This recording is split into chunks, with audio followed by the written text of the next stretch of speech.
for themselves, people can get the water is a huge interest that's around the world, and here in Hawaii it's a huge problem. And the whole huge problem is that it's a limited resource. So we have to find additional sources, we have to bring desalination plants here, and that means we need a heck of a lot more electricity. So that means focusing on alternative energy sources, but also long-term reliable sources. Okay, my overall principles and values are, I value integrity and character, and performance to me comes first. And to me, courage is the capacity for action despite their fears. So that means I expect commitment, honor, and I expect trust and loyalty and family values from the people of Hawaii. And for me, that's what I've seen here. And I want to make sure that we promote those values, and we start at the keiki, the kids level, all the way through the PhD level. I'm a proud citizen of one of the greatest states in this nation and the greatest country on earth. And from my point of view, the goal is to create prosperity and peace through these principles and values. We are indebted to our forefathers for this, and we need to support our troops. We need to support for fighting for our freedom, their families and their children while they're in the armed forces and also out. And that includes making sure all their medical benefits are paid. And that is so important to me. I also want to restore, renew, reform, and reinvigorate government.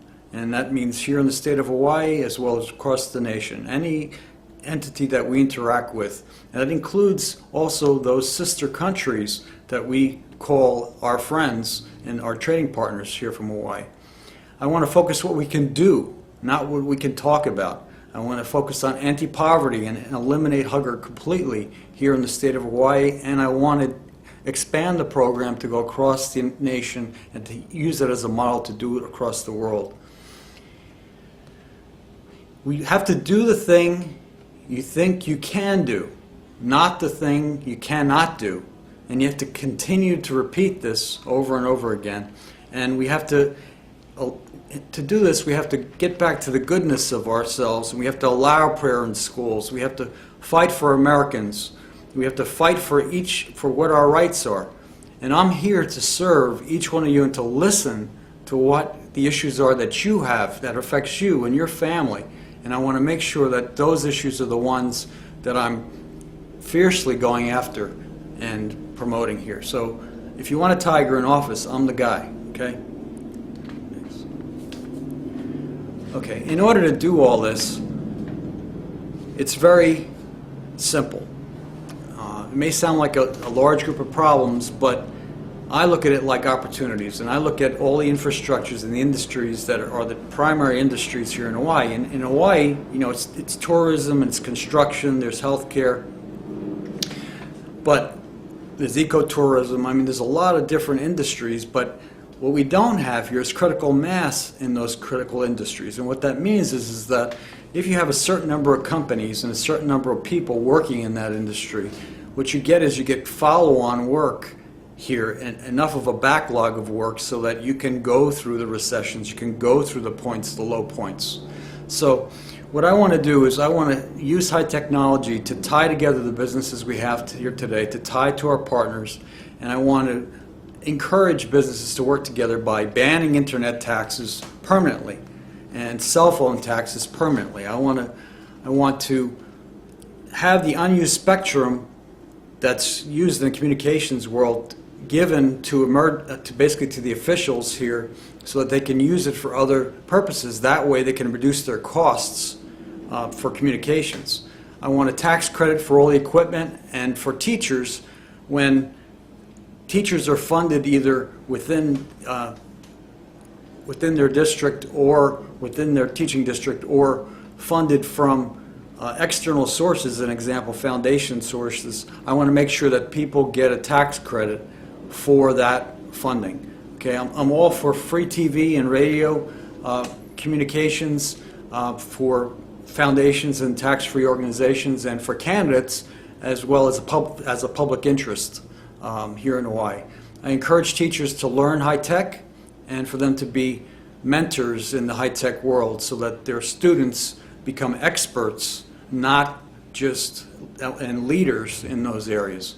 I want technology to answer to those that say they have and those that say they have not. I want equality. I want people to have the same opportunity no matter where they came up and where they were born, no matter how much money they have, no matter where they are in society. I want approval for media conglomerates. I want a permanent ban on state and local taxes on internet access, and I want high technology switches, which are the highest speed switches, so that we could do high speed transactions here in the state of Hawaii. The goal there is I want to bring a new Hawaii stock exchange, and with that to bring all the traders and all the key people that are required. That's a huge financial services industry that just does not exist here. We do it remotely. We're in a perfect position in the middle of the Pacific Ocean, time-wise, in order to have this operate, and we can operate on a 24-hour basis to do global trading, and not just trading in, equities. We could do trading in, fixed income products. We could do trading in options. We could also and also derivative products for risk management. The goal here, again, is because of the changes in the financial services industry, changed by the recent changes in the law over the financial services industry, there are huge opportunities, and I want Hawaii to be able to benefit from and take advantage of that. So the goal is education, education, education.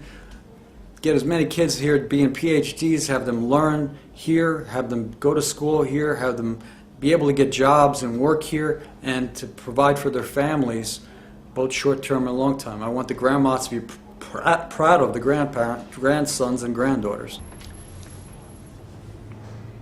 The next subject is a serious subject that I've already touched on, what I would do in terms of foreign policy. But again, I want to reiterate, from a War Powers Act, what the powers are that we have here in the United States. So what I want to do is bring our troops home with victory and honor. And the thing is that you don't want to release a timetable for withdrawal, because this is a white flag of surrender to anyone else in the world that's following the war.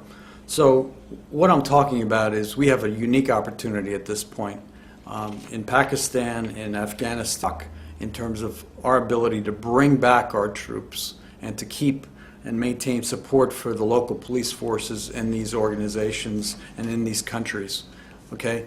The Iraq strategy, again, is to defeat al-Qaeda and to limit the Iranian influence that's being exerted in Iraq and as well as other countries. The extremism and radical Islamic terrorism is not going away. And there are wars around the world. There's well over 100 separate engagements as I speak, and there are over 300 separate conflicts that are going on. Only 8 of those are viewed as real wars. But the goal is, again, in the global war on terror, is to reduce the capability and access of these groups to, and to give no safe haven to these individuals. The administration made great strides in calling the Iranian Republican Guards terrorists, and strategic bombing of Iran should only occur in the worst of circumstances. And I believe that it's not a required thing. I mean, the way I see it is there should be a negotiated settlement here, and that in the group of global nations, and a nation as large as Iran should be able to understand that in order to operate within the global community, they need to make certain choices. I mean, they have, in the investments that they've made in Dubai, you can see how progressive they are in terms of looking at things. All that has to happen is a common connection, and the connection should be that nuclear power is fine, nuclear weapons are off, because the goal really is to eliminate and reduce the overall stockpile of nuclear weapons worldwide, and only to use it as a deterrent in the worst case. Let the generals run the war and not Congress. Okay, this is very important, because there have been some cases where the money didn't match up, the timing didn't match up, and the war didn't match up with what the generals wanted to do at the time that they needed to do it. So I'm a strong believer in that. I also believe that sanctions do not win wars. And we can't count on the United Nations to impose sanctions every time the United States decides that it needs to protect people. And I believe that's what we're there to do. We're there to protect citizens of these nations and to protect our own rights also. The overall goal should be to reduce the overall military presence, but this reduction has never actually, in history, never been used to win a war. So the bottom line is this: if we're in, we need to win, declare victory, and get out. And we need to do that in as quick a timetable as is possible. And the more engagements we have going on at the same time, the more pull we have on our limited resources worldwide. Although we're still the #1 superpower in the world, the issue is what resources do we have and where do we best put them in order to promote and support our allies and support those nations and people around the world so that basically they have the same respect for us that we have for them.